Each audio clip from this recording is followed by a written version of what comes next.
My name is Kris Theilen. I'm a lifelong Springfield resident. Why I originally ran 8 years ago was that I didn't see a person running that I identified with. So I started doing some research, making some calls, contacted the incumbent alderman trying to find out who was running. And when I found out that so far only one person was running, I made a late entry into the race. And we were pregnant with our first child, and that kind of got me thinking about the future and what kind of city do I want to see and what kind of influence do I want to have. My wife and I both went from being, a little bit more self-centered, it was just us, no children, to starting to think about what kind of things we wanted to do to impact, what charities we wanted to support, what community events we wanted to get involved in. And I felt that this was a place where my skills and talents could possibly be put to good use. And over the last 8 years, I've really enjoyed helping people, doing the things I do. Some of these decisions, I didn't realize how massive and far-reaching some of these decisions that were being made at City Council could have until I got in there. I really hadn't been that involved or paid that close of attention when I was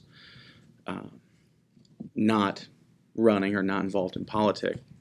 And at this point right now, knowing the kind of things that I have to look into, knowing the amount of time and research that I put into things, it's definitely something that I think it needs to have a person who's very dedicated to it, very conscientious, and very willing to do the work in the position. I've seen good aldermen come, I've seen bad aldermen come and go. And I think that the people in my neighborhood deserve to be represented by somebody who's willing to do the work. And Ernie, tell us a little about yourself and why you're running. Well, first of all, I'd like to thank the State Journal Register for the opportunity to talk with you and discuss my background and answer questions. I had served 17 years as communications director at the city of Springfield. We've lived in Ward 8 for over 25 years, so we kind of know the community and know how the city operates and what makes it function and how it works well. Since retirement, I've given a lot of thought as far as how I can continue to contribute to the community. I'm a past president of Crime Stoppers Board and on several other agencies' boards, but that is kind of a narrow focus, and I don't mind doing that because those are important jobs to do. But I feel on the City Council I would have a broader impact. I could help both the residents of Ward 8 and all of the city of Springfield. If you have a problem in one part of the city, it really affects the entire city. And so we really need to look at a number of things on a global basis as well as singularly. Being retired gives me an advantage because I can be a full-time alderman. I can answer questions and answer phone calls and emails quickly, point people in the right direction. And even if it isn't a city problem, maybe it's a county issue, I can walk people through it, get them to the people they need to talk to resolve their problems. Because if we can resolve the small issues, then maybe the bigger ones won't be quite as large. Now, we were talking before we started here about Ward 8 and the uniqueness of Ward 8 in terms of how it's developed, the neighborhoods have developed. Right. Could you talk a little bit about what you see as the priorities for Ward 8 or the top needs of the Ward? Well, Ward 8, because of the amount of area that it covers, it has 3 distinctly different areas of need. We have the old historic West Side area, which is between Chatham Road and MacArthur. We have some brick streets in there. We have crumbling infrastructure that's older. We have older houses. We're starting to have some issues with crime in that area that are higher than the rest of the ward. Drug houses, things of that nature that with neighborhood groups and neighborhood watch and other things, we've worked closely with the neighborhood police officers in those areas to work on keeping those communities safe. We also have Sacred Heart Griffin in that area, so we do have some occasional congestion issues with football games and things, but the residents are all very understanding. But once again, you have a lot of on-street parking, you have the older infrastructure. It's a different set of needs and issues in that area than the rest of the ward. Once you get west of Chatham Road up to Veterans Parkway, That area was mainly developed in the 60s and 70s. Most of the roads are not in that bad of shape, but we are doing a lot of overlays right now. That's an area that, especially after the snowplows come through, that patching and maintenance will keep them in good shape. We do have some crumbling curb work, and we have some drainage issues up there, but not the same type of issues as the other older section.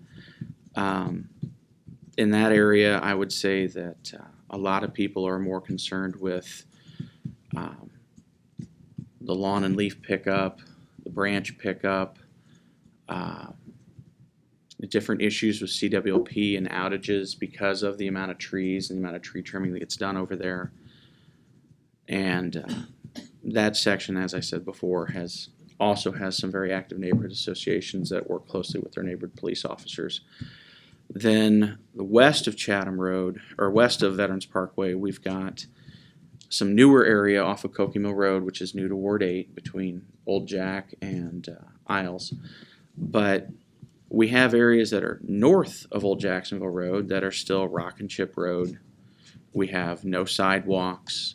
There's been a lot of confusion as to what portion of the street on North Cokie Mill belongs to the city, what portion belongs to the county. One major frustration that we've worked on for even prior to my becoming alderman is the intersection at Cokie Mill and West Washington, because you have apparently 4 or 5 governmental entities that all own parts of the intersection. So trying to get everyone to coordinate.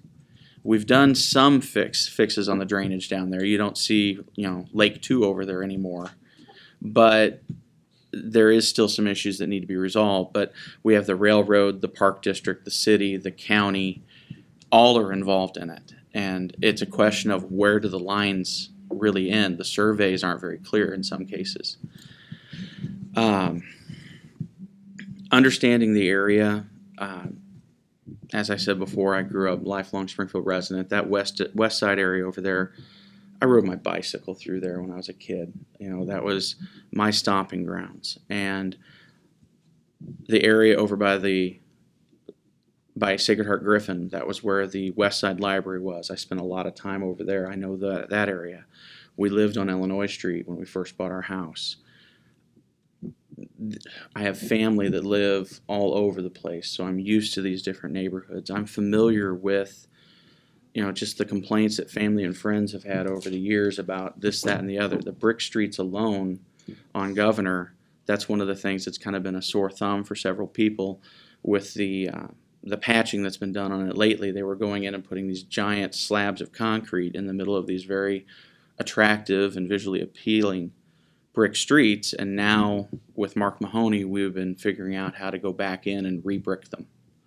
So I'm very proud of the record that I have and the amount of time that I put in.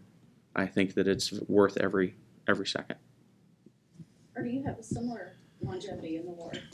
I've been there 25 years. And the variety, as Kris has mentioned, is correct. The variety of people that live in the ward goes anywhere from young marrieds to super senior citizens, and they're pretty much spread out all over. I've run into some in pockets of areas where, for instance, there are a number of really wonderful senior single ladies who are tickled to death to talk with you and explain what their concerns are and how they think the city could be better. I've run into a couple of young families that are tickled that they're afraid that their child may get onto the street and the traffic is too fast, so we have to look out for traffic control as well. As president of the Country Club Neighborhood Association, I've dealt with several of those issues, and we've brought in our neighborhood police officer and run a speed wagon there and a detail, and it's slowed it down. Hopefully we can make it permanent rather than a temporary slowdown so that when spring and summer comes, people don't speed up again. But the quality of life, everyone is really concerned about that. We do get, and I've gotten the same comments as Kris has on brick streets. We like our brick streets, and please fill in the holes. There are a couple of them that have dips and dives that really need to be corrected before they start damaging automobiles, and it's nice to see the city starting to address that. Should have been done some time ago. And the same thing with some of the streets. and areas that don't have sidewalks, they're starting to get sidewalks. And I think we need to continue to add sidewalks where there aren't any, because a lot of the kids who walk to school have to walk in the street. And that's one of the safety concerns that's been told to me as well. The current city council is, sometimes people don't seem to get along very well. And you've been on the council, this is your second term, and you've been there under 2 different mayors, so there's also Three. criticism. 3 different mayors, okay, excuse me. Yes. Is there an issue among the council? Like, what do you see is there a problem, and what might it be? And then also these remarks about the mayor's office and communication with the council. How do you view that? Okay. Addressing the issue of how the city council gets along, it's like any time when you bring 10 people together. You're going to have things you agree on, you're going to have things you disagree on, you're going to have the things that you strongly agree on and things that you strongly disagree on. We happen to have a couple members of the city council who fly a little bit to the foul territory sometimes, using a baseball term. They seem to have different ideas and different approaches. That doesn't necessarily mean they're wrong or that their message is wrong. It just means that they're not pointing in the same direction as the rest of us. It can be difficult sometimes to deal with one particular alderman. Are you talking about McMenamin? Yes, I don't have anything personal against him. There are times that it's difficult, but there are other times where it's really easy to work with him. We've worked together on several projects and several issues to take care of our constituents. He just happens to have a different set of goals and a different set of priorities than what I do. And it's just like anything else in life. You put on your big boy pants and you try to get along with everyone. You're not going to always agree. The question is whether or not you can have healthy discussion and whether or not you can move forward toward these priorities and goals and take care of your constituents and take care of the people you're supposed to take care of. Whether or not we like each other is beside the point. We have a job to do. It's just like any other office. I was going to say, I mean, he says he's just trying to advocate making sure the city pays its obligations, doesn't spend too much, pays off the pensions on time, et cetera, et cetera. Right. And the thing is that there are times where his message may be spot on, just the delivery is not in such a way that it's well received. And the mayor, you get along with the mayor? I would have to say that of with the 3 different administrations, when we came in with the Davlin administration, early on there was obviously 7 new aldermen. We all had to learn the ropes. Whether or not something was done right or wrong, none of us knew because we were all new. There were too many of us that were new. So we had 3 people we could rely on, and that was Mark Mahoney, Frank Coons, and Frank Edwards. They were the only ones who'd been around. And the 3 of them, all 3 of them, were wonderful mentors to all 7 of us. They each one took our calls. They each one took time, had lunches with them, met with them about different ward issues, trying to figure out how to do this best, which people to contact.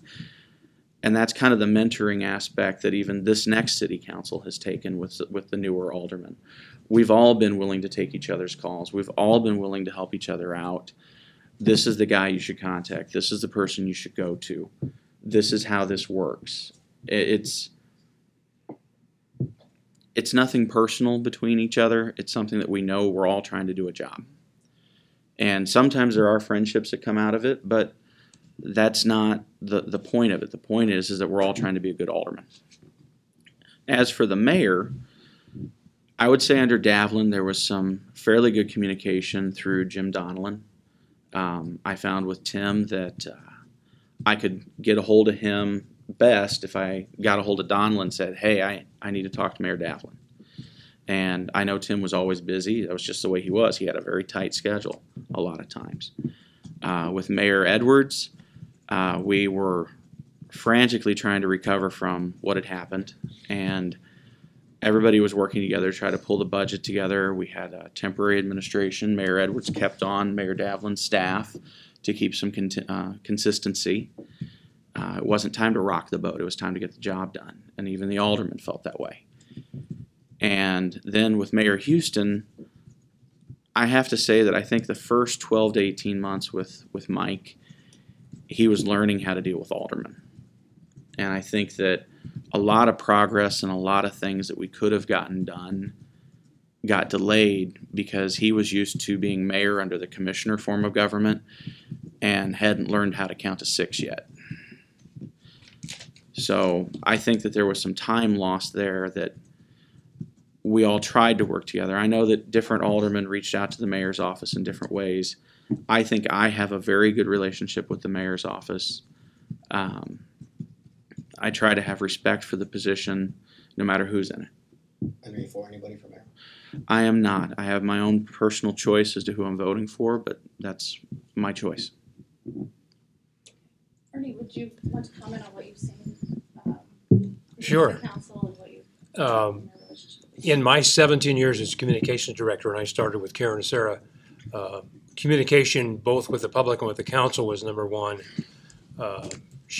Actually, we set up regular meetings with some of the aldermen, and she bounced a lot of things off of them before really moving forward with it. Mayor Devlin did a lot of the same sort of thing. So communication really was one of the keys that we tried to push to work with all 10 aldermen. We worked with individuals when they had an issue that was important to them, a zoning issue, for instance, or a public works issue.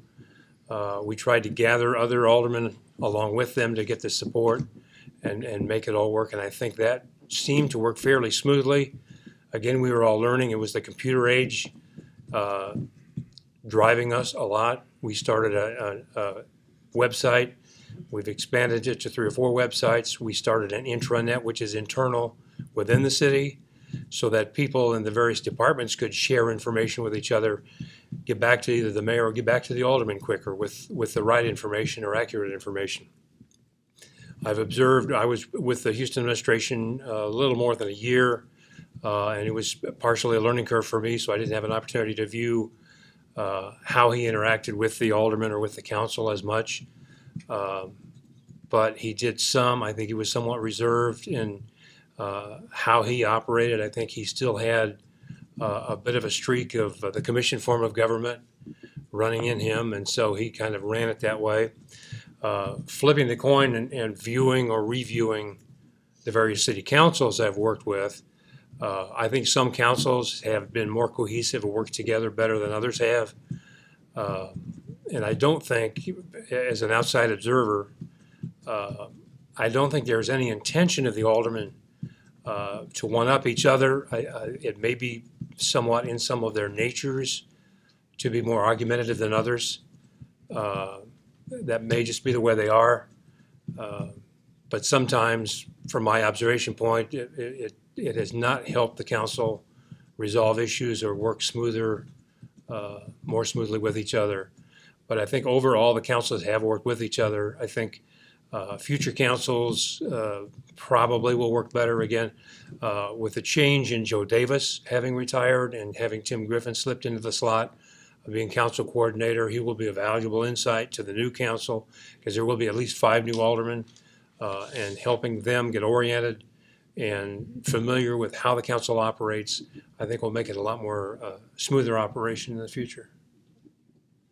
Have you found that the committee of the whole has worked well? You've seen both the committee structure. Yes, I think actually it worked out very, very well. There were times where we would get to city council and there would be things that came from another committee that I questioned, or that I wanted to know, why did this get put on consent versus debate? You know, this seemed like it probably should have been a debate item. And if you were to pull something because you wanted to discuss it from the consent to the debate agenda from a committee you weren't on, there were a couple people who felt their feathers got ruffled. And when we went to committee of the whole, it started as a cost savings effort so that we could meet 1 time instead of 4. And then we could cut down on the overtime, and we could cut down on some of the other expenses. And I think that it did work out. I believe all the aldermen enjoyed it. being able to see all the different things. I remember conversations with various aldermen of, I always wondered what you guys did on the finance committee. Or, it's really interesting to see how the CWLP stuff comes through and how much money we're spending on maintenance and upkeep. When I wasn't on that committee, I never realized just how much came through. And by putting it all together, yeah, it did create more work for us. But you know what? It was fine. We were all reading everything anyway. Just now we were all in on the discussion. And I think that it was of great benefit to the council, to the city, and I think that we've shown that since that went into effect. Do you think the whole seems to work well? I think in a historical perspective, it looks like it has. Previous committees were 5 members each, and so each alderman served on 2 committees. So conversely, each one did not serve on the other 2, and they missed some of the information. They missed some of the discussion, the opportunity to learn the details of CWLP or Finance or Public Works if you're on one of the other 2 committees. By combining them and giving everybody an opportunity to discuss the issues, it gave all 10 aldermen a chance to chime in and offer their thoughts and work together on it. It was a project that came together initially to minimize the number of overtime hours for staffers, because city staffers had to be there to answer questions, and sometimes got quite detailed questions, which was logical and expected. So by doing that, I think it's been a smoother operation.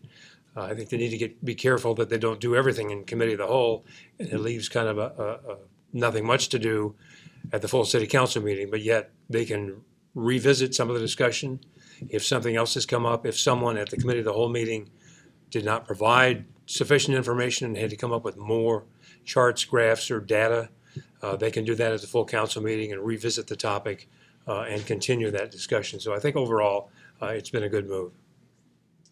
Can we talk about CWLP rates? Sure. Where you each, do you think the rates are good? Do we need to raise them or restructure them in any way? I think that right now what we're looking at is we're still coming out of a recession somewhat when it comes to the power market. As the power market continues to recover on the wholesale side, I think that we'll see less and less concern about the residential rates. There are some things that I think need to be addressed. There's been some ideas that have been floated that I've been in some discussions about maybe creating a citizens utility board, a Springfield Municipal Citizens Utility Board that would oversee and advise the CWLP department. We've had some discussions in the past about one of my pet peeves is providing a service or a product for less than break even. And if we need to adjust the way the bill is written, currently on the meter charge, we're charging less on the meter than what it costs us to have the meter. So maybe the meter rate needs to go up and then we bring the kilowatt per hour down so we keep the price the same. But I think the money needs to be associated with the right portion of the bill, so we're not providing this particular section at a major loss and then this section is having to make up for it. I think that with some restructuring with the meter rate, with some other things, I think we could possibly see a situation where we might be able to have more money to devote to some of the senior or low income programs. I think we could potentially lower the residential rate and maybe look at a power user rate for someone who's going over a certain amount, where that rate would increase because you're using that much more. These are all just ideas that have been discussed as ways to try to avoid having these problems in the future. I think the biggest problem with CWLP is something that a lot of people have said. The can keeps getting kicked down the road. Sooner or later, somebody has to make a decision. And I think that the current group that's in there, the management, Eric Hobby, I think that they are working toward trying to bring a reasonable solution forward where our residents and municipal customers will not be impacted, but we can fix the things that have been needed done for a while. What do you think about the rates as they are? Do you think there's an opportunity or a need need to raise the I think- construction? I think primarily the rates should stay where they are. CWLP has proposed, as Kris had mentioned, shifting some of the costs and increasing the meter rates or some of the fixed costs, and then reducing the electricity rate or the utility rate for per kilowatt hour. And on the surface, it sounds good, but if you read the entire document, your total bill would go up somewhere in the neighborhood of $12. That's an increase, and I'm not in favor of increasing utility costs to our consumers. I think they are where they should be. I think any higher, and we end up hitting our customers too much. We've already raised utility rates several times, and we've raised water rates a number of times. And I think it's time to hold the line on rates and start looking at what we're getting for our dollar and how it's all working out. I don't disagree. We shouldn't consider charging more for the meters, but there may be a better way to cut our costs on the meters. We may need to look at some other cost-cutting measures so we can hold the line. The economy is improving. Yes, we are still in the end of the recession. Our wholesale rates are solid, and our wholesale sales will probably go up some, but they are not going to go up as fast as they came down. And the increases every year are slight. They are not magnanimous. And so we need to keep an eye on that and not anticipate revenue that really isn't going to be there. I think that was a problem that we did in past years. We anticipated greater revenue from wholesale sales, and then we decided, well, let's increase the pilot. We'll take a little bit of that and help balance the city budget. Pilot is payment in lieu of taxes, and as we all know, many municipalities have a municipal utility tax. We can't institute a utility tax on CWLP because we own it. We can't tax ourselves. So they came up with a pilot, which is payment in lieu of taxes or payment instead of this municipal utility tax. And the problem that has occurred with that is we've tapped it a little harder than we should have. We should really, in order to balance the budget and keep CWLP out of default, and I think they're pretty close to being out of technical default for the next several years if things improve on a slight scale. But we have, in the past 4 years, increased the fund balance to the point that OBM reported at the end of the last fiscal year it may have been in the neighborhood of $20 million. Auditors tell you you should have in the neighborhood of 10% as your fund balance. 10% of our budget is $11.8 million. Maybe it's balanced, rounded up to $12 million. We've got an extra $8 million in the budget that I don't terribly feel comfortable raising people's rates just to put the money in the bank. I think we need to balance things out, and if we have an extra $1 million in fund balance that really is far in excess, and if we have $8 million, surely we can spend $1 million. Let's reduce the pilot by $1 million and make it a little easier on CWLP on the front end so that we don't have to raise our rates for the residential customers. I would like to clarify.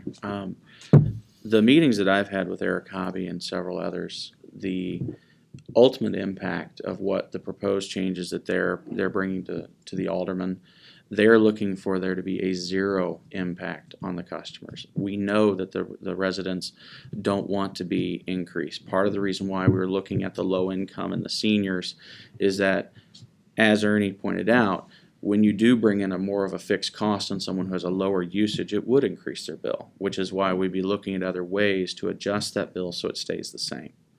That there has never been any intention from CWLP or from the management or from the mayor's office to bring something forward that would impact and cause people hardship.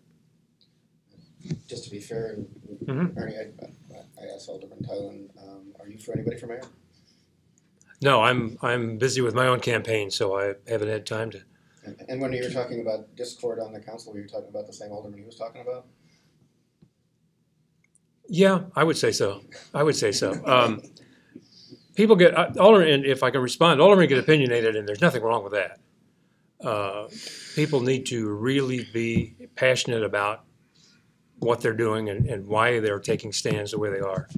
And but on the same token, I think they need to better understand where other aldermen are coming from, so that as you're in a discussion, you are more compassionate about their position. They may not agree with you. They may think that you're way off base, and rather than get argumentative and become strongly debated, understand each other a little bit better and work together a little more to resolve that. And Alderman Theilen, Mr. Slottag said at the beginning that being retired, he would have more time to answer phone calls and stuff. You're still working full-time for the state. Is that a legitimate argument? No, it's not. You know, I can respect the fact that my opponent had a long, lengthy career and he's got some experience to bring, and that he feels that this could be a plus for him.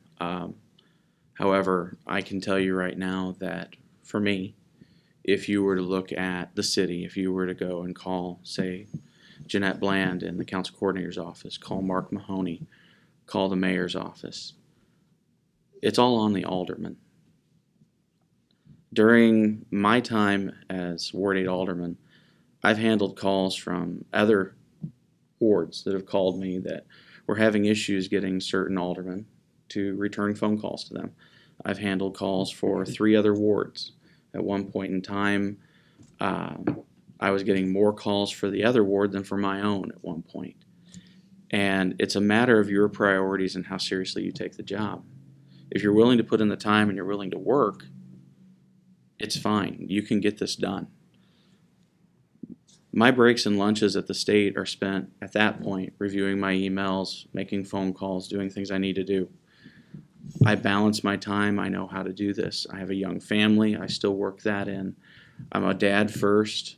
You know, that's part of what makes me a good alderman is the emotions and the connection that I have to the community and the reasons that I'm doing things. And I think that trying to say that a person would do a job better because they have more time at it would be like telling somebody that they'd be a better football coach if they didn't teach. So which alderman was answering the phone calls? I would prefer not to say. Ernie, any response to that? No, I would only say it's been an interesting discussion I've had with residents when I walk the wards and walk the precincts and talk with people. Many of them have told me just point blank, I don't know who the alderman is, or I haven't seen him in years. I don't know. Several of them were quite pointed when they said, I never got a response when I called. So and that may be an anomaly, that may be an oddity, I don't know. But there's concern out in the ward that the service isn't being provided, and I think that's something that needs to be. We need to address what the residents not only have to say, but what they feel, what they concern, and what needs to be done. I would dispute that. Every phone call that comes in, even the ones that get garbled on the answer machine, we make every effort to try to identify the caller ID. Sometimes when you return a call, there's one particular constituent that I know that he doesn't answer his phone.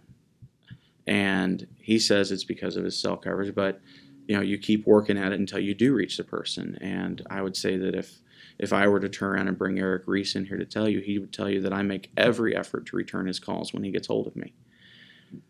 Sometimes you call a number and you leave a message back on their answer machine because they don't answer. There is no time in my 8 years, even some of the calls that I knew were not going to be pleasant, that I have ever not returned a call or not returned an email that I had or attempted it. Am I correct that the laborers union is with you? Because somebody said a lot of people are distributing signs or something. Yes, I am supported by the Basic Crass Council. Okay. And can I have you both maybe comment on that one or any other endorsements you want to talk about? What's the deal? I mean, it's interesting. I mean, are you a Republican committeeman? No. You're not. I am not. Hatch Act prevents that. Oh, because of your state job? Yes. Okay. Anyway, so what's with the labor support? And Ernie, you know, I know that you do identify as a Democrat, am I correct? I've got one of the trades and laborers with me too. So you do? Okay, so it's kind of mixed. Yeah, I've got the group with IBEW and plumbers and steam fitters. I think they call them. Laborers, Basic Craft Council. Yeah. That would be separate. And the Construction Trades Council. Yeah, I think I've also gotten AFSCME. I received that phone call last week. Are you a member? I am a paid voting member at AFSCME, but this is the first time I've enjoyed their endorsement. They went with my opponent 4 years ago, and 8 years ago they stayed out of the Ward 8 race. Matter of fact, that meeting went very well. I was well received by them. They said that the point of Republican Democrat voting history was brought up in the course of the discussion. They said that they felt very comfortable with the fact that I was pro-union. I'm a union member. I've seen how the unions can protect working families over the years. My grandfather was a member of the Carpenters. I know people who are in various unions over the years, and I've only seen positive results on the protection of it under previous governors. As a 15-year state employee, I can tell you right now that ASME works hard to keep their employees safe. There were definitely some times under Rod Blagojevich where some things were attempted to be done to the workers at the state that were not legal, and ASME fought it. And I have a very deep respect for the unions and for the people who are in them. Ernie, just on One of the issues that I run into seeking union endorsement is they almost always go with the incumbent. They're very frequent to side with an incumbent. Some of the races, as you'll notice, this year there are no incumbents. There are a lot of new faces, so it's a little bit different. But in our case, there's an incumbent and there's a challenger, and I have been told that many times it's just automatic. They go with the incumbent because they know the voting record. I have no voting record. I've worked with unions. I supervised 2 unions when I was with the city, both IBEW and the Printers Guild, and worked very closely with union people. And I have, like I said, 1 endorsement. But generally speaking, a lot of their policy is just set in stone that they go with an incumbent. So I'm not terribly worried about that. The endorsement I'm looking for is the people on April 7th. You've been following the right to work zone issue coming out of the governor's office, and what are your thoughts? Is there a need for something like that here as you understand that idea? I have major concerns with the idea. I'm not making an official decision on it. Obviously, there's a lot of moving parts and a lot of information that's yet to really be clarified. But the basic premise of it, if the intent is to create an area where you break the union, I don't necessarily know that that's a good thing. What about you? I think it's very clear. Right to work is not a good idea. The purpose, as we've seen in other states or other communities, is to reduce wages. And when you do that, you reduce people's income. And when you do that, they can't afford the houses they're in or the cars, or they have no spendable income. And the quality of the economy goes down and the quality of your community goes down. It lowers property values and just makes it harder for us to pick ourselves up by the bootstraps. We've been working hard now to try and get a better minimum wage. We've been trying to get better jobs and to cut the unions off their knees by doing a right to work really makes absolutely no sense whatsoever, and especially in the city of Springfield. What about the proposal to reduce the possibility of reducing local government's share of the state income tax? What concerns do you have about that, and how might, if that were to go through, how might residents see that play out citywide in Ward 8? To be blunt, I think it's the people on top being cowards. They're trying to take as much money from the people below them and make us make the hard decisions. It's kind of like what they did to the education system when they tried to renegotiate how they were going to be handling the retirements and the pensions, and all of a sudden it's getting thrown on the school districts. These things have been this way for a while. If you're going to make a change, then you need to have a plan so that we can adjust to this change. Don't just come in and do it to us. And I think it would be highly irresponsible, and I think it would be detrimental to every municipality and city statewide. I think that there would be no way for some communities to recover. As for Springfield, this is a situation where having a fund balance would protect us from some reckless decision like that, at least for a little while. I just, honestly, my opinion is that if they've got issues to deal with at the state level, then they need to be dealing with their own issues, not trying to create more for the rest of us. Did you just call the new governor a coward? Nope. Then who is? I will just make that statement as a general to the people at the state level of government who make decisions. And what about your thoughts on this? I think if they would cut it entirely, we would be devastated. It would be millions of dollars stricken from the Springfield budget. So we need to do a couple of things. I don't disagree with leaning a little bit on fund balance, but we have to be very careful. We don't get into trouble with it again and get it so low that we can't recover at all. The primary thing we need to do is partner with our other cities, with Peoria, with Champaign-Urbana, Bloomington, Normal, through the municipal league, through other efforts, and lobby to make sure this does not happen. There's still a House, there's still a Senate that has to deal with it. There has to be legislation to make this happen. He can't do it by a stroke of a pen. And I think we need to lobby very strongly our state representatives, our state senators, that this will be devastating to us and to other small towns as well. A lot of other communities will have the same devastating impact. We need to see that it really doesn't happen. I think that's our best approach. The obligatory Hunter Lake question, please refresh our memories on your thoughts on whether this is something that we should continue to pursue, or is it time to call this a dead? The problem, that, as I see it, is that we cannot force the federal government to make a decision. We've been waiting, we've been waiting, we've been waiting. We file the paperwork, we cross all the T's, dot all the I's, give them every appendum they ask for. They sit on it, look at it, whatever it is they're doing. Some people actually have questioned vocally whether they even look at it. And then they come back and say, oh, the timeline's passed, you have to reapply. Well, I think, and I don't know the exact date, but I believe the last lake of this size that was approved was prior to 1957.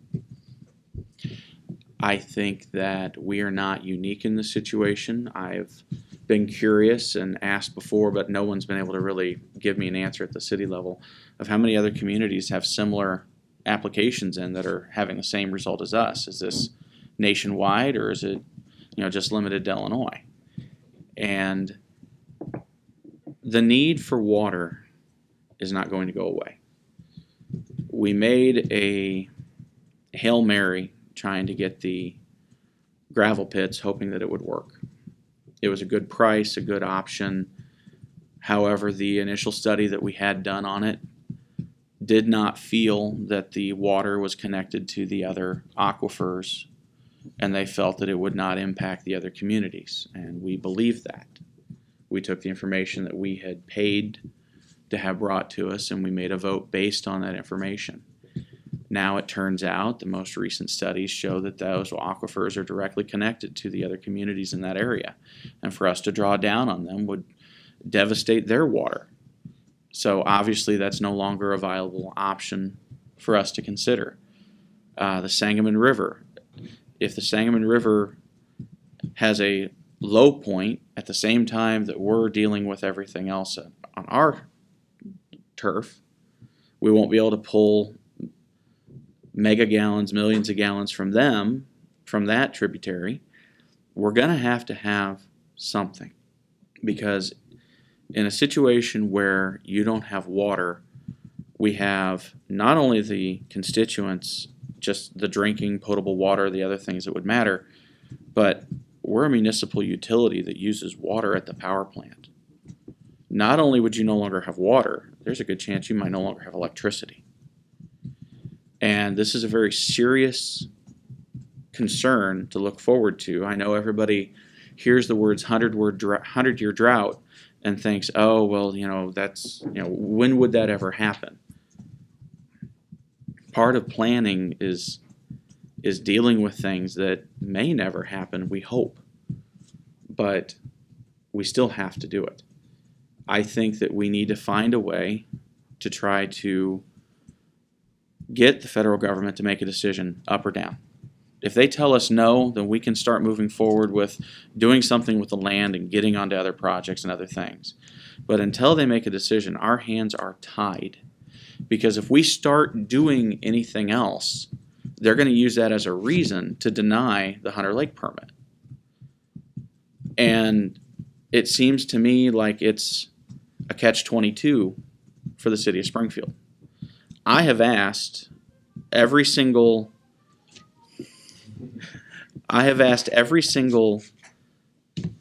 legal counsel that we've had come through whether or not we can sue the federal government to make a decision. I still wonder if there's a way to do that. Even if the answer is no, at least give us an answer. Nate, what are your thoughts on like, Well, a couple of things. I kind of enjoy hearing the discussion that it's all the Corps of Engineers' fault. What happens if they give us a decision and we say yes? They say yes. What do we do then? The original plan or the original study that our forefathers, the city councils of the 50s and 60s, based their decision on to want to go forward with the lake, projected the population to be 200,000 people by the year 2000. We haven't hit it. We're not anywhere close. Since then, Chatham has fallen off. We're saving 1 million gallons a day there because we don't provide Chatham water anymore.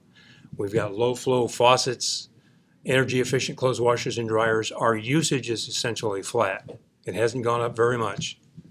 So the demand side has changed considerably since day one when they made the decision. And when they made the decision, they acted on solid data. Well, that's fine. We don't have a Fayette Alice anymore that demands water for their welding and cooling and those sorts of things. And it's very likely we're not going to get another one. So we need to be realistic. We need to look forward and say, what are we going to do? We do need supplemental water. We need more than what the lake now provides for the 100-year drought. The drought of 1952 lasted 3 years. The lake went down 7.5 feet. So we need to watch out for that. If it gets very low, we shut off the power plants because they don't have water to intake to cool them and to run the boilers. So it's an issue we do need to address, and I think the time is just as good now as 3 years from now when we still may not know or we may get a yes, and then what do we do? I'm not ready to go forward and say we're going to raise your water rates, as they said in 1968, 10 times in order to pay for this. If you pay $300, which is an average bill, $300 a year for water, your bill would go up to $3,000 a year. I'm not sure I would want to share that with the public and say, we're going to make you pay that so we can build another lake. I think the better alternative, and it hasn't been discussed much, is still dredging.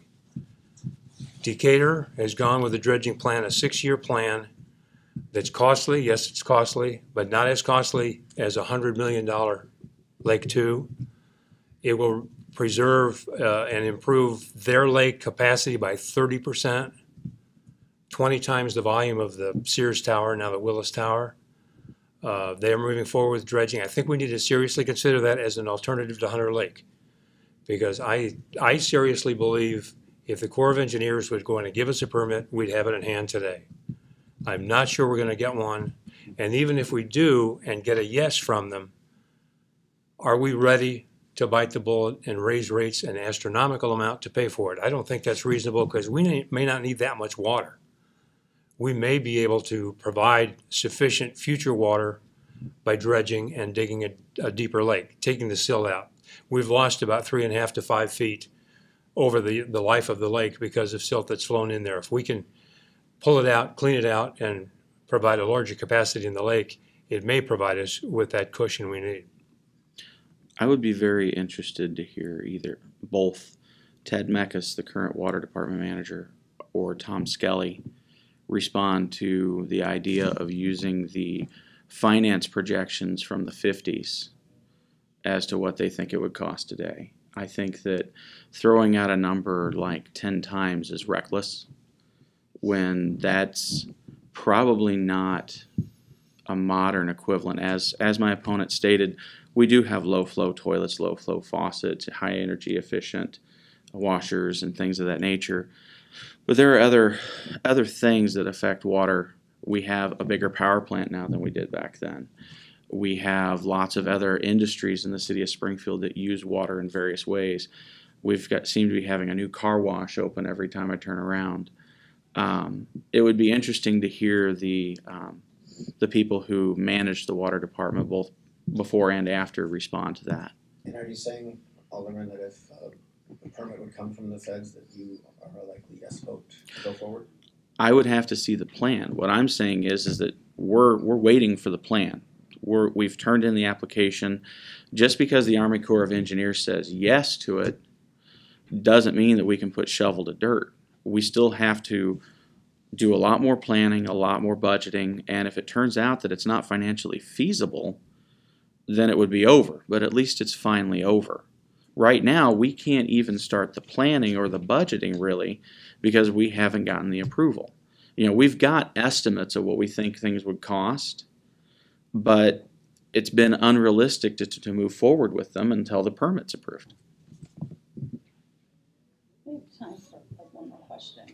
A long discussion here. I wanted to make sure I didn't want to hog all the questions. Does anyone down there have Doing a good job, Jay. Well, I would ask a question regarding the city's demolition program for abandoned properties. Do you have any thoughts on how the city could go about perhaps spurring more development on these properties once the buildings are demolished? Well, I definitely think that the demolition process has been good. I had a house on the 100-200 block of South English that when I took over in 2007 as alderman, I know that the previous alderman had spent 5 years working on the house since it had been abandoned. It took me through 3 mayors before I finally got it torn down. And that's not an attack on the zoning or the housing departments.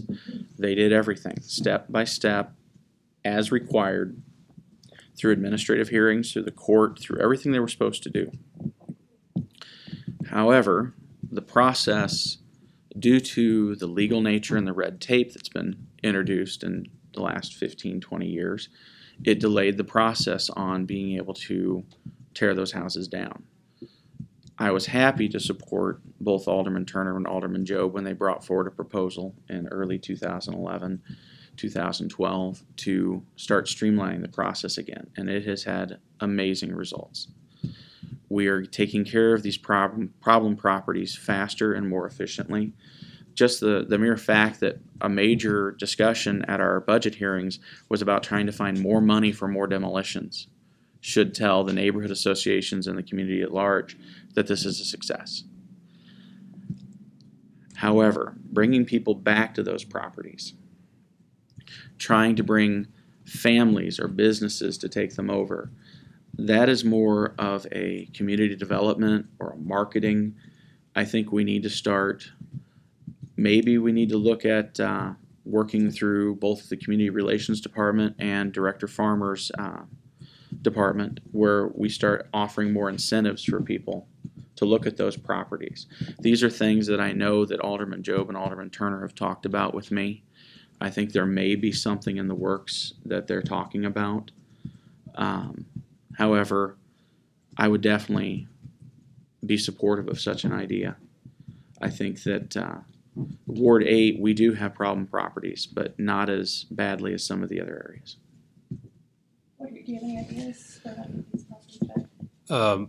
Part of the issue has been solved or resolved in part on the east side, where they have several development groups that are putting in new affordable houses and replacing the ones that are torn down. If you get some property, for instance, that is a narrow lot, it's much easier sometimes to offer that to the neighbor so that they can incorporate it into their property, maybe garden it. Neighborhood gardens sometimes are helpful too. You give people something to do and a place to go and a place to convene. But through economic development, I think we can create incentives where it gets groups that can come forward with building plans and come up with developments that add 3 and 4 houses in an area that help replace it. One of the problems is the slowness of the boarded up building ordinance, that we can't move forward on demolition for 3 years. If a building is boarded up, take the Esquire Theater as an example. It went 3 years vacant, boarded up, with nothing happening. On the west side, in Ward 8 on West Washington, we have the Ballyvon apartments that just recently were boarded up, fenced in and closed. They've got sewer gas problems. They've already got a number of apartments boarded up.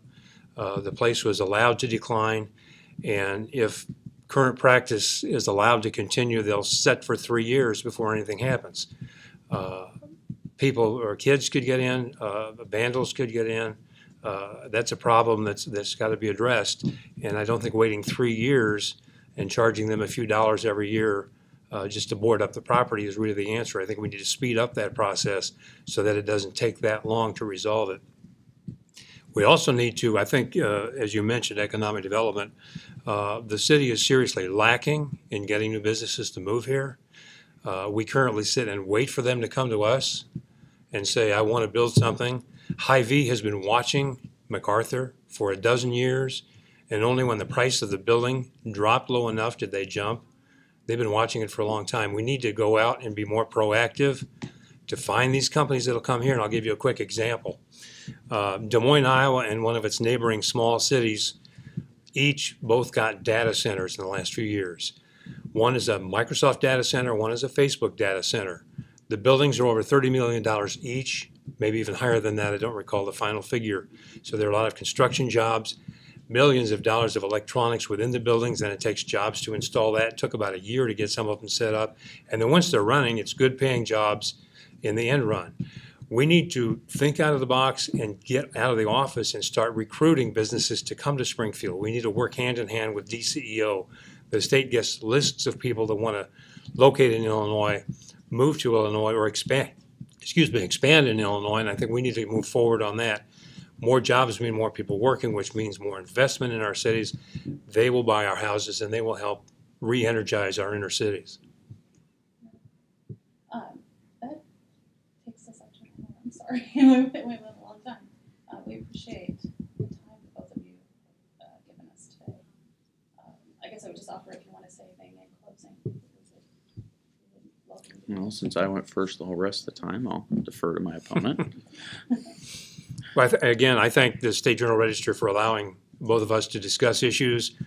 We could probably go on for hours. There are a lot of issues that didn't get discussed, but I'll invite the public and anyone else to join me. I'm having neighborhood meetings, and I meet once a month at the Mellow Cream Shop on West Monroe the first Saturday of every month.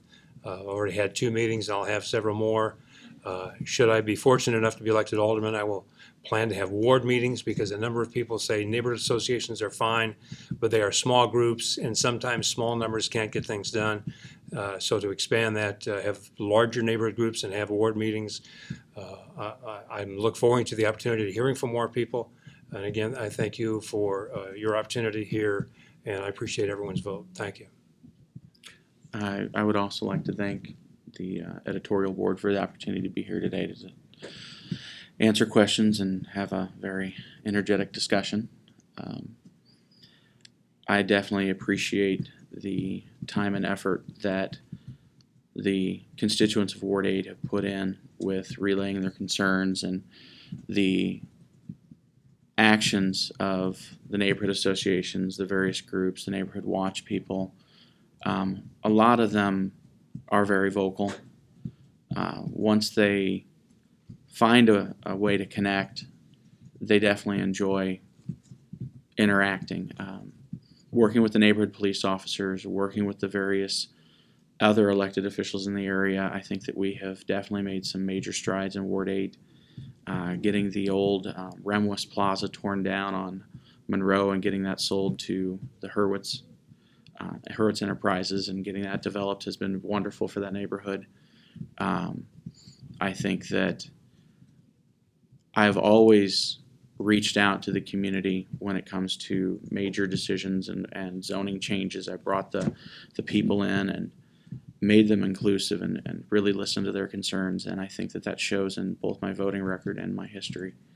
So I would definitely appreciate the opportunity to represent them a third time, and I think that as long as I keep the focus on the people that I'm representing, the children, the elderly, the needs of the community, I think that that's the importance of the aldermanic job.